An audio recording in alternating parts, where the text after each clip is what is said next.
Greetings, everyone. My name is Dr. Deborah Johnson, and I'm here to discuss a variety of biblical topics.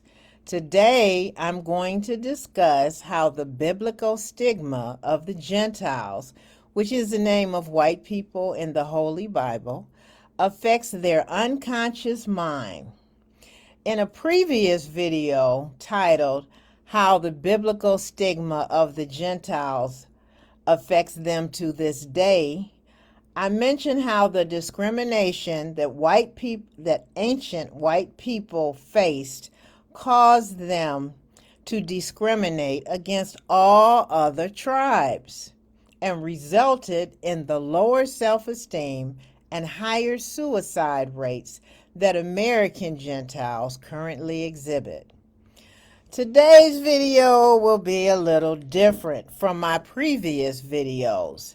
As much as I love the scriptures, there won't be very many in today's video. If you're looking for scriptures about white people, please view any of my other videos with the word Gentiles in the title. Today, I'll discuss the unconscious mind of the Gentile and how the ancient pain of white people unconsciously plagues them to this day. Before I continue, you may wonder about my background in psychology. My PhD is in reading education, and educating people is the purpose of all of my videos. My master's degree is in education with a major in school and community psychology. That means I have been trained in identifying, diagnosing, and treating mental conditions at the graduate level. Shall we proceed? As I stated in a previous video, white people are the most psychologically fascinating tribe in the human family. They are labeled as Gentiles in Genesis 10 and 5. The word Gentiles, when we look it up in the Strong's Concordance and pay attention to the numbers and review them in the back of the Strong's Concordance, the word Gentile means backward.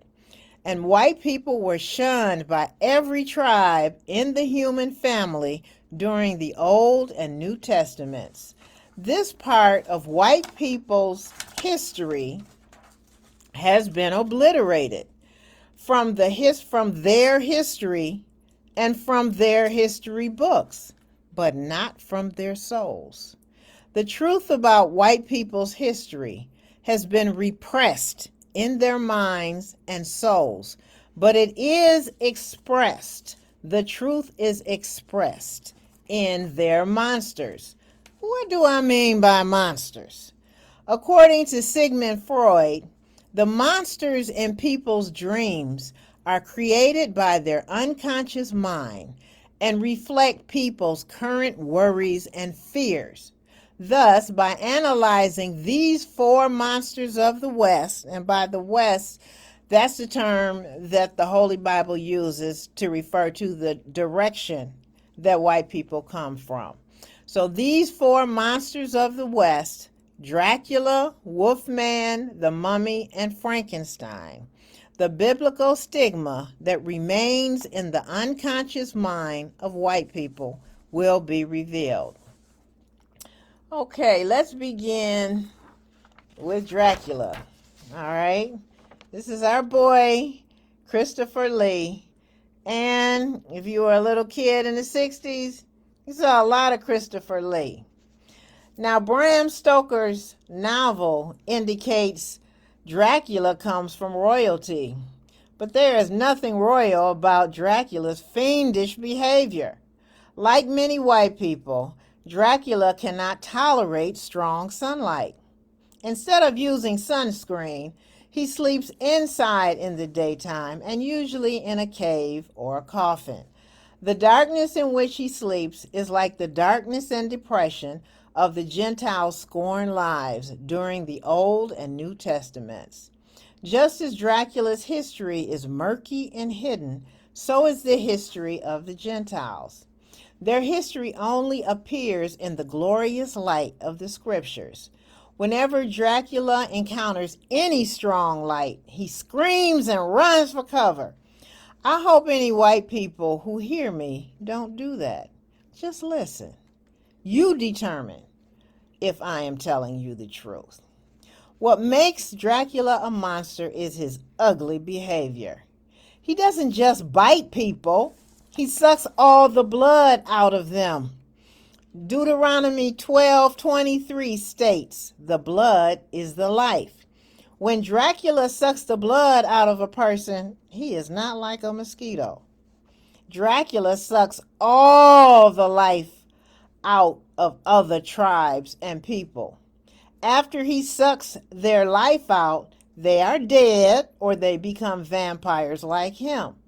Did white people suck the blood out of the Native Americans and other indigenous people in other countries? Were the Native Americans not the original Americans who rode across this country from sea to shining sea? Didn't they show kindness to white people? A kindness that we celebrate every Thanksgiving? Still, like Dracula, still, I'm going to wear my glasses next time. The Native Americans had the lifeblood sucked out of every tribe by white people. Even the buffalo and other wildlife were destroyed by white people, along with the introduction of pollution to this land, which continues to this day.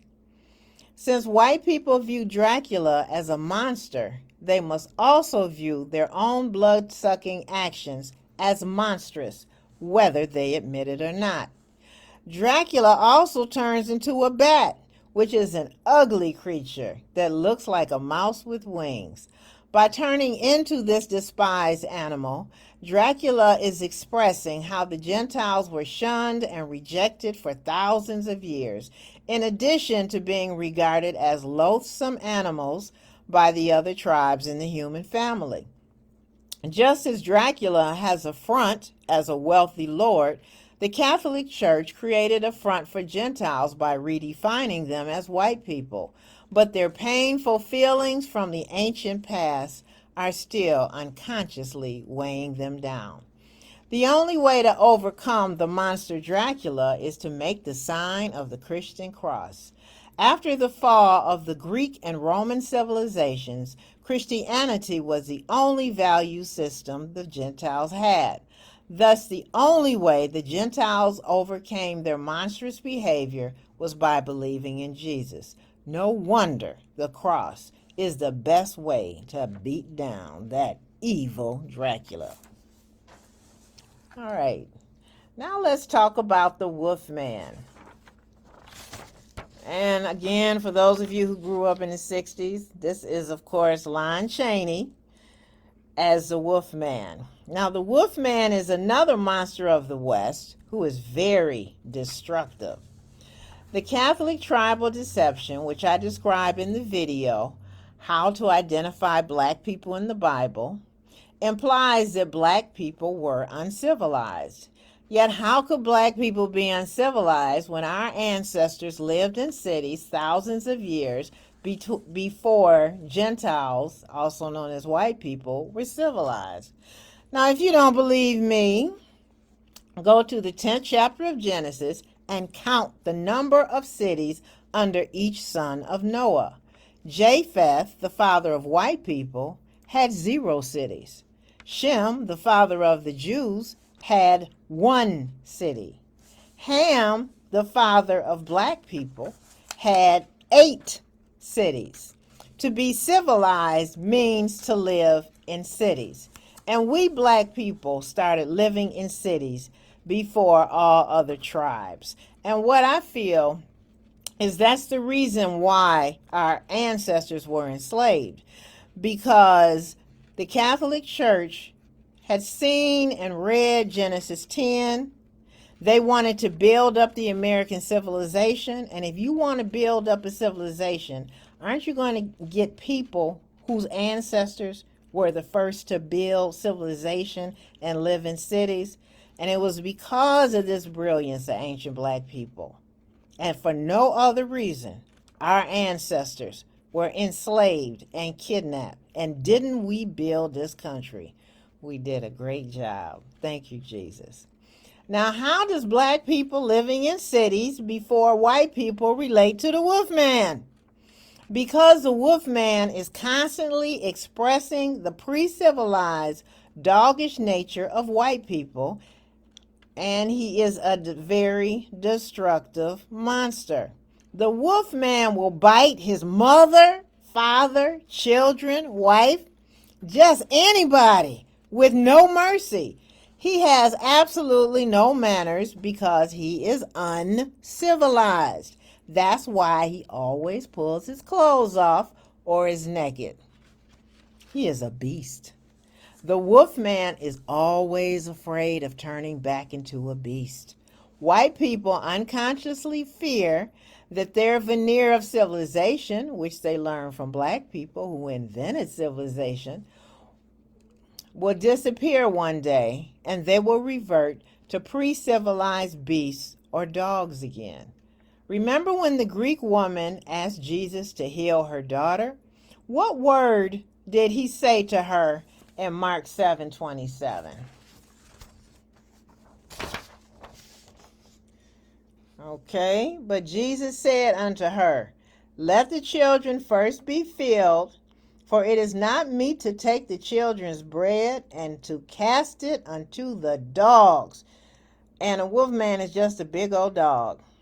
And she answered and said unto him, she was a very humble, sweet person, yes, Lord, yet the dogs under the table. She accepted her position as a dog, then put the dog under the table as her position because she knew white people were the troll tribe of the Old and the beginning of the New Testament. Eat of the children's crumbs. She was willing to eat whatever crumb Jesus gave her. She wanted her child healed, and that's exactly what Jesus did. Okay, in some parts of the country, doesn't this look like a big old dog? In some parts of the country, in some parts of the world today, white people are still referred to as dogs. A dog has no manners, no shame, and even worse, no knowledge of God. Like the Wolfman, the unconscious mind of white people fears turning into the rejected people of the Bible they were for thousands of years before black people taught them civilization.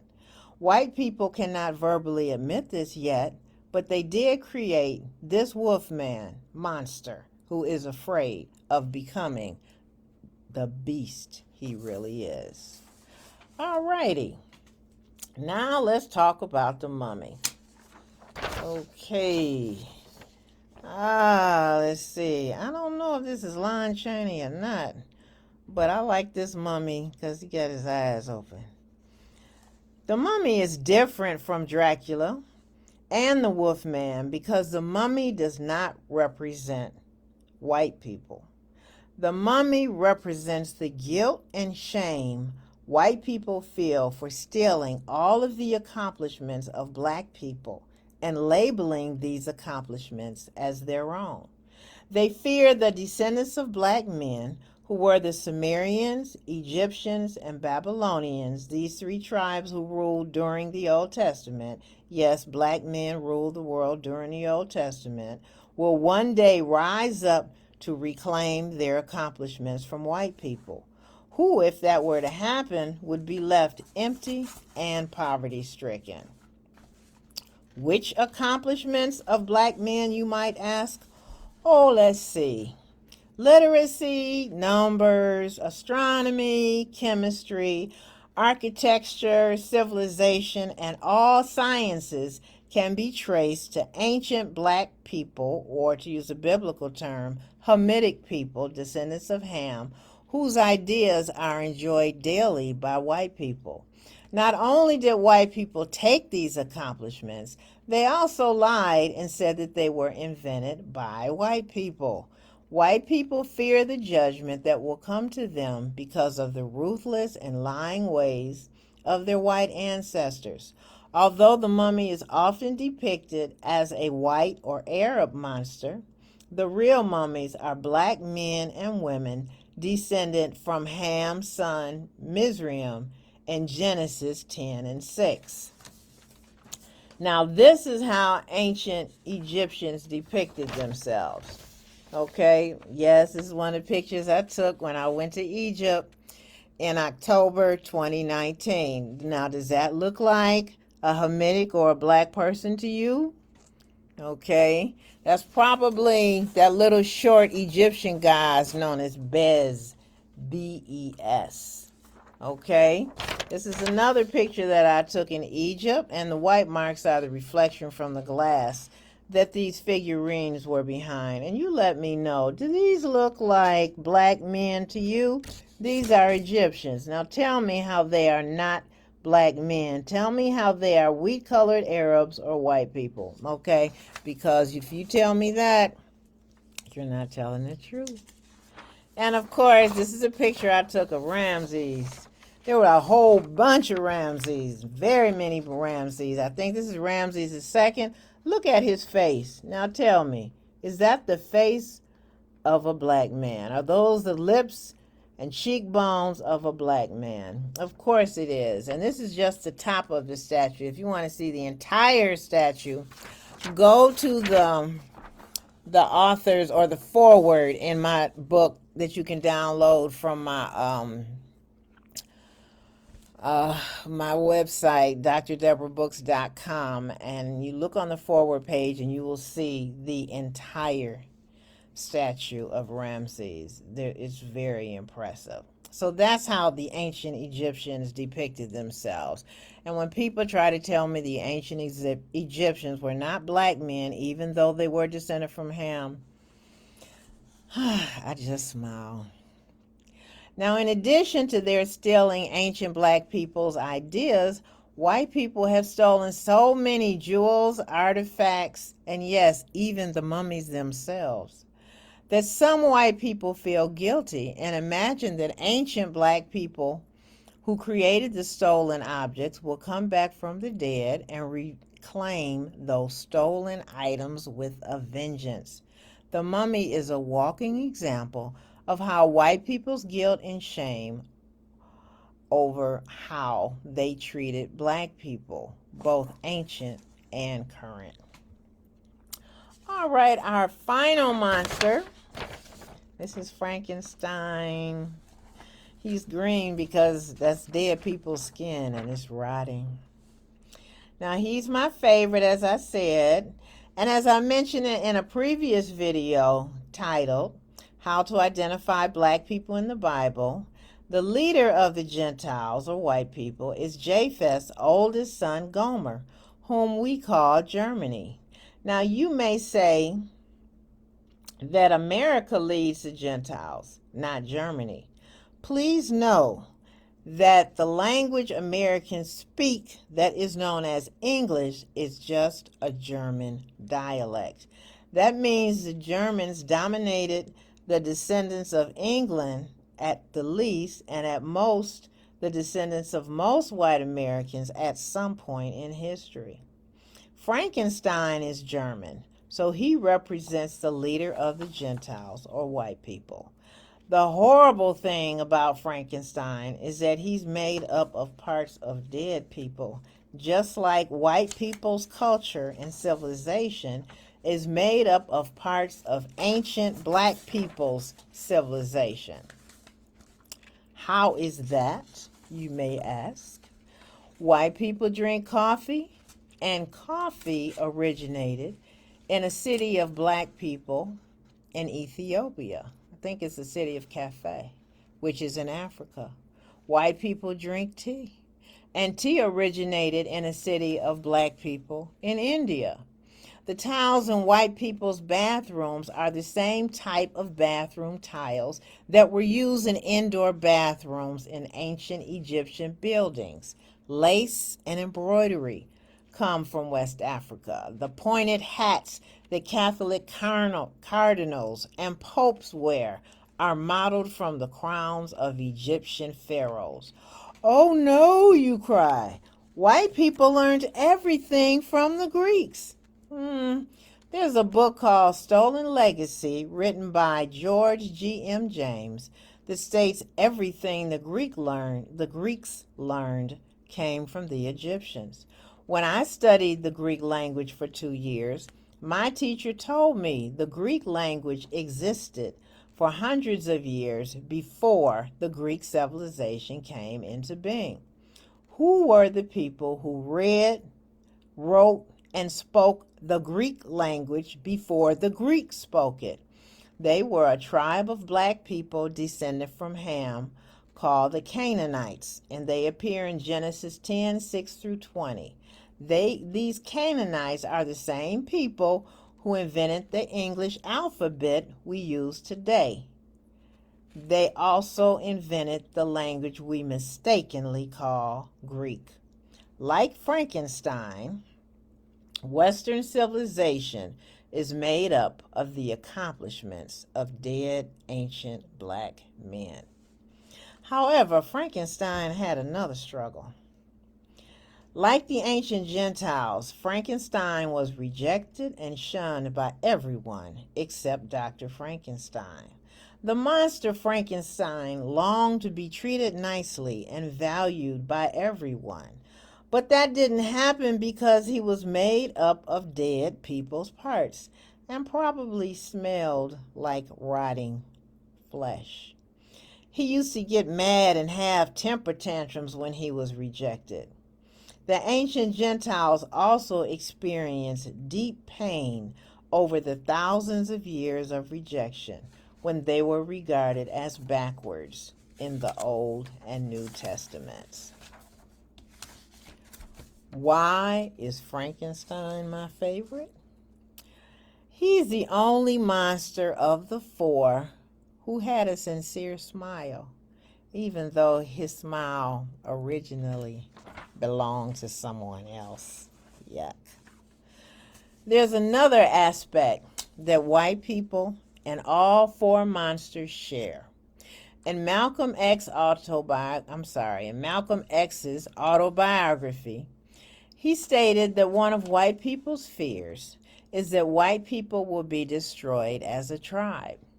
At the end of every one of these monsters' movies, the monster is annihilated.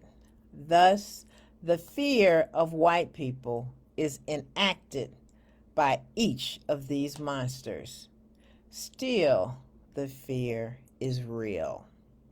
Each monster, whether Dracula, the Wolfman, the Mummy, or Frankenstein, is resurrected in a new movie to express the unconscious mind of white people yet again. Now you understand why. Thank you for listening. And if you want to listen next week, my Facebook page is Dr. Deborah 7 p.m. SATEST. My YouTube page, where you may find the other videos, is Gospel of the Kingdom CH 1. And my website, where you may download my free books, is www.drdeborahbooks.com. This video, again, is available on my YouTube channel and on my Facebook page. Maybe you'll join me next Saturday at 7 o'clock p.m. Eastern Standard Time or Eastern Daylight Time. Blessings in Jesus' sweet name. Amen.